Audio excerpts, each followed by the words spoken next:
గంజాయి గ్యాంగ్ బరి తెగించింది. పోలీసులను లెక్క చేయకపోవటమే కాదు, ఏకంగా పోలీసులనే కారుతో గుద్ది చంపేందుకు తెగించింది. తెలంగాణలోని నిజామాబాద్ నగరంలో చోటు చేసుకున్న ఈ ఘటన సంచలనంగా మారింది. గంజాయి బ్యాచ్ కారు దాడిలో మహిళా కానిస్టేబుల్ గాజుల సౌమ్య తీవ్రంగా గాయపడ్డారు. ప్రస్తుతం ఆమె పరిస్థితి విషమంగా ఉంది.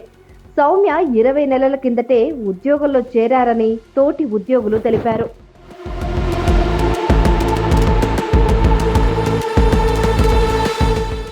గంజాయి ముఠా వెళుతున్న కారును ఎక్సైజ్ కానిస్టేబుల్ సౌమ్య అడ్డుకోబోగా కారుతో ఢీకొట్టి పారిపోయారు.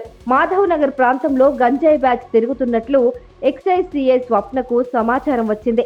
స్థానికులు ఇచ్చిన సమాచారంతో రోడ్డు తనిఖీలు చేస్తున్న ఎక్సైజ్ పోలీసు సిబ్బందిని అలర్ట్ చేశారు. గంజాయి బ్యాచ్ వెళ్తున్న కారు అప్పుడే అటుగా వచ్చింది. విధుల్లో ఉన్న సిబ్బంది ఆ కారును ఆపే ప్రయత్నం చేశారు.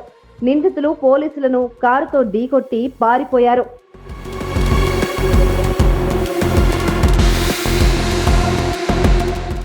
ఘటన అనంతరం పోలీసులు ఆ కారును వెంబడించి అడ్డుకున్నారు.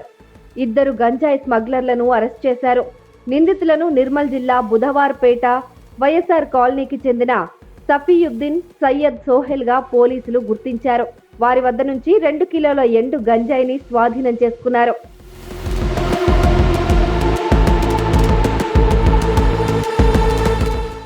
గంజాయి బ్యాచ్ కారు దాడిలో తీవ్రంగా గాయపడ్డ కానిస్టేబుల్ సౌమ్యను అధికారులు చికిత్స కోసం నిజామాబాద్ ప్రభుత్వ ఆసుపత్రికి తరలించారు.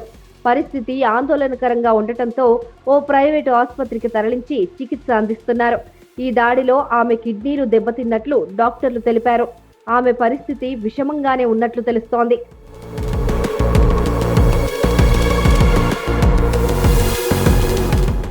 విధులు నిర్వహిస్తున్న సిబ్బందినే చంపాలని చూసిన ఘటనను పోలీస్ శాఖ సీరియస్ గా తీసుకుంది. యువత జీవితాలను నాశనం చేస్తున్న డ్రగ్స్, మాదక ద్రవ్యాలను అరికట్టేందుకు రాత్రనక పగలనక పనిచేస్తూ ఉంటే తమపైనే దాడి చేస్తుండటాన్ని పోలీస్ సిబ్బంది తీవ్రంగా పరిగణిస్తున్నారు. ఇలాంటి నిందితులకు కఠిన శిక్షలు అమలు చేయాలని కోరుతున్నారు.